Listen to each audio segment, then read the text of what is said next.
Assalamualaikum warahmatullahi wabarakatuh. Selamat pagi anak-anak. Di sini kita akan belajar tentang sistem peredaran darah manusia. Dan perkenalkan di sini nama Ibu Umu Ahya dengan NIM 201101040003 dari kelas D1 PGMI Pendidikan Guru Madrasah Ibtidaiyah Fakultas Tarbiyah dan Ilmu Keguruan. Nah, selanjutnya pembahasan yang pertama, apa sih itu sistem peredaran darah manusia? Nah, sistem peredaran darah manusia dikenal juga dengan nama sistem kardiovaskuler atau sistem sirkulasi. Nah, sistem peredaran darah ini tersusun dari jaringan, organ, serta pembuluh darah yang bertindak sebagai sistem pengiriman dan pembuangan limbah dalam tubuh. Nutrisi, oksigen, dan hormon dikirimkan ke setiap sel tubuh ketika dibutuhkan, sedangkan produk limbah seperti karbon dioksida dikeluarkan dari tubuh. Sistem peredaran darah manusia tidak hanya bertugas menjaga sel-sel tubuh agar tetap sehat, namun melainkan juga membuat kita tetap hidup, karena manusia tidak dapat hidup tanpa sistem peredaran darah yang berjalan sesuai dengan fungsinya. Nah, selanjutnya yaitu fungsi sistem peredaran darah manusia. Jadi yang pertama, fungsi dari sistem peredaran darah manusia yaitu mengedarkan oksigen dan menghilangkan karbon dioksida. Selanjutnya, memberikan nutrisi pada sel tubuh, menghilangkan produk-produk limbah metabolisme dan mengirimnya pada organ pembuangan untuk dibuang. Selanjutnya, melindungi tubuh dari penyakit dan infeksi, pembekuan darah untuk menghentikan pendarahan, mengangkut hormon ke sel dan organ target. Yang terakhir yaitu membantu mengatur suhu tubuh. Pembahasan selanjutnya yaitu sistem penyusunan peredaran darah manusia. Nah, sistem peredaran darah manusia tersusun dari berbagai organ dan jaringan. Komponen utama dalam sistem peredaran darah antara lain adalah jantung, pembuluh darah, dan paru-paru. Tanpa adanya komponen utama ini, sistem peredaran darah manusia tidak dapat menjalankan fungsinya sebagaimana mestinya. Yang pertama yaitu ada jantung. Jantung adalah organ berongga dan berotot yang bertugas memompa darah ke seluruh pembuluh darah dalam tubuh. Jantung berdetak hingga lebih dari 100.000 kali sehari. Jantung memiliki 3 lapisan, yaitu yang pertama lapisan dalam, lapisan tengah, atau lapisan luar. Jantung dilindungi oleh lapisan pelindung di sekitarnya yang disebut dengan perikardium. Bagian bawah disebut dengan ventrikal yang terdiri dari ventrikal kiri dan ventrikal kanan, sedangkan bagian atas disebut dengan atrium yang terdiri dari atrium kiri dan atrium kanan. Sisi kanan jantung bertugas menerima darah dan mengirimkannya ke paru-paru untuk dioksigenasi, sedangkan sisi kiri menerima darah mengandung oksigen dari paru-paru untuk dikirimkan ke seluruh jaringan tubuh. Pada jantung normal, atrium akan mengencang ketika vertikal mengendur dan sebaliknya. Terdapat katup di antara ventrikal dan atrium. Katup ini akan membuka dan menutup sesuai dengan aliran darah di jantung. Yang kedua yaitu pembuluh darah. Pembuluh darah merupakan saluran tempat mengalirnya darah dari jantung ke seluruh tubuh dan dari seluruh tubuh kembali ke jantung.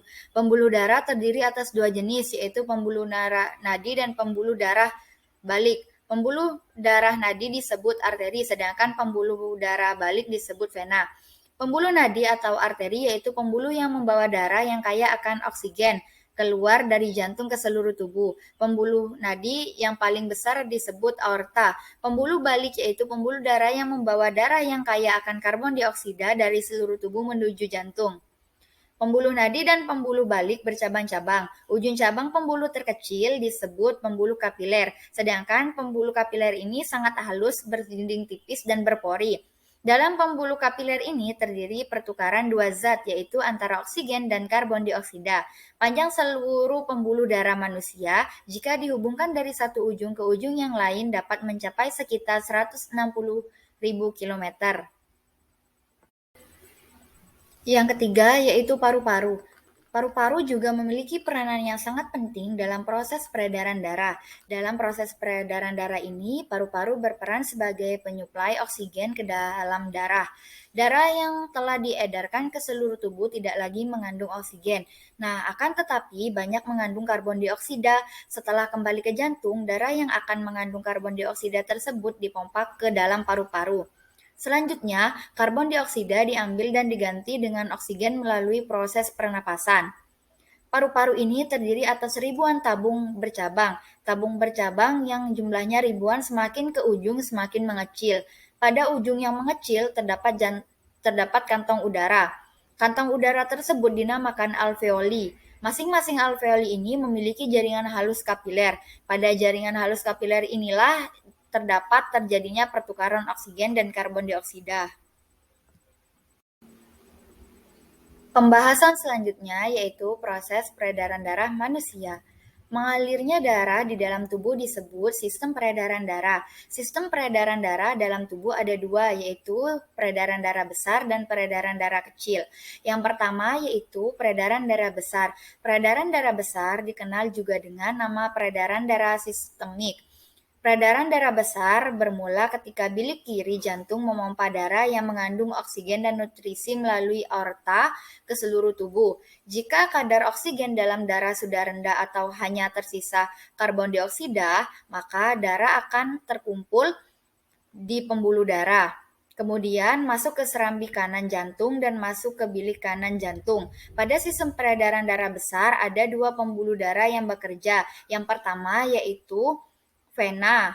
Vena campa superior yang bertugas membawa darah dari kepala dan lengan menuju jantung. Kedua, vena cava inferior yang membawa darah dari perut dan kaki menuju jantung. Jadi, peredaran darah besar berfungsi memompa darah dari jantung ke seluruh tubuh, kemudian kembali lagi ke jantung.